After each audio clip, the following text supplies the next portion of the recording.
I'm going to compare the SpotOn GPS fence with the Halo collar. Both of these collars claim to make GPS dog fences to safely keep your dog within your yard, but do they really work? I've used both of these collars on multiple occasions, and I've even worn the collars to evaluate them from a dog's perspective.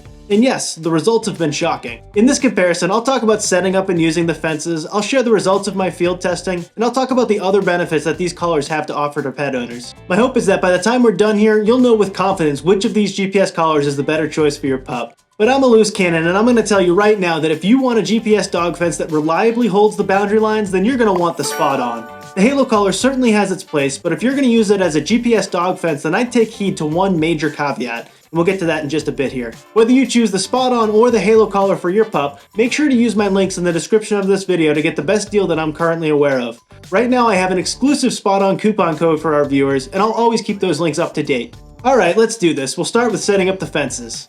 Both SpotOn and Halo work via an app in your smartphone. While the SpotOn doesn't require a cellular subscription, I'd recommend that you get one because it allows for escape notifications and low battery notifications, and it also allows you to monitor your dog's location in real time, whether they're in the fence or they've escaped. And when I say real time, I mean real time. The Halo collar requires a cell subscription in any case, and while they have upgraded plans if you want more features, the baseline plan's more than enough to get going. With the SpotOn, setting up fences is as easy as holding the collar and walking your desired fence boundary. You can also draw the fence in on your phone if you'd like, but I find that to be a little bit more of a hassle.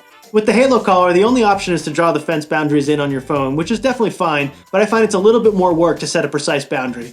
With both collars, you can drag and drop fence posts after setup to change the shape and size as you need to. With both fences, how they actually work is that they provide 3 stages of feedback. With SpotOn, that's alert, warning, and correction, and with Halo, that's warning, boundary, and emergency. We'll start with SpotOn first. With the SpotOn, the collar issues a warning when it's within 10 feet of the boundary line. This sounds like alternating high and low beeps. When the collar is within 5 feet of the boundary, it switches over to a warning tone, which is a solid beep and a bit louder. Once the collar crosses the boundary, it will issue a correction. Corrections are vibration by default, although you can choose static correction if you want to. The default setting for static correction is actually pretty tolerable on the SpotOn. It's only when you start cranking up the power that it starts to hurt a bit. If you want to see me get shocked, I'll leave a link to my SpotOn review right here, and I'll also leave a link in the description of this video. Similarly, the Halo collar issues a warning signal when it's within 7 to 10 feet of the boundary. This sounds like fast beeping by default. In addition to warning feedback, the Halo collar will also issue boundary feedback if it continues on the path towards the boundary. This is vibration by default. Once the Halo collar crosses the boundary, it'll switch over to emergency feedback. This is static correction by default, and it's quite strong at the default level. Nothing yet. Oh, there's the warning right there. Oh god, that hurts. I'll leave a link to my Halo collar review right here if you want to see it in action on my neck, and also in the description of this video.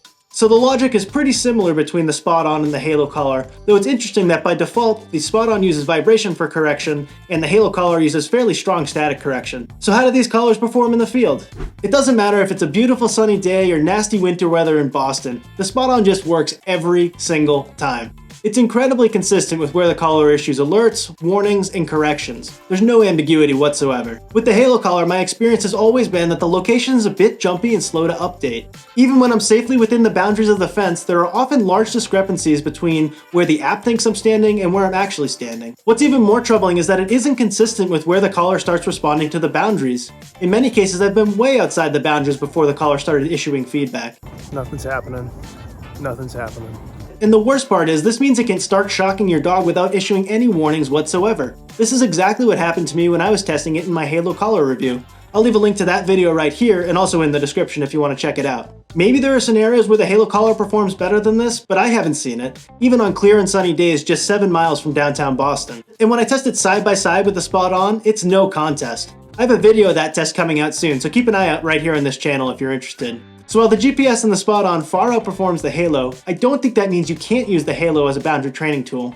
However, my caveat is this: I would not recommend you use the static correction with GPS fences in the Halo collar. I really don't think it's a fair shakedown for your dog. And beyond GPS fencing, what else do these collars offer for pet parents? Well, both of these collars allow you to monitor your dog's location, which can be really helpful if they escape and you need to go find them. That said, in my experience, you're getting more of a real-time location with the SpotOn than you are with the Halo. SpotOn offers tons of training materials to help you and your dog get up and running with the fence in no time, and their support team's really there to help you succeed. If you need a little bit of extra assistance, they even offer a remote training session with an expert trainer. Beyond that, the SpotOn is more or less just a fence. That's what they're good at, and there's no need to sugarcoat it. Halo also offers tons of training resources, including a program from Cesar Millan. With their top-tier subscription plan, you can access premium training lessons with expert trainers. The Halo collar allows for manual feedback, and I guess it can be used as a training collar in that regard.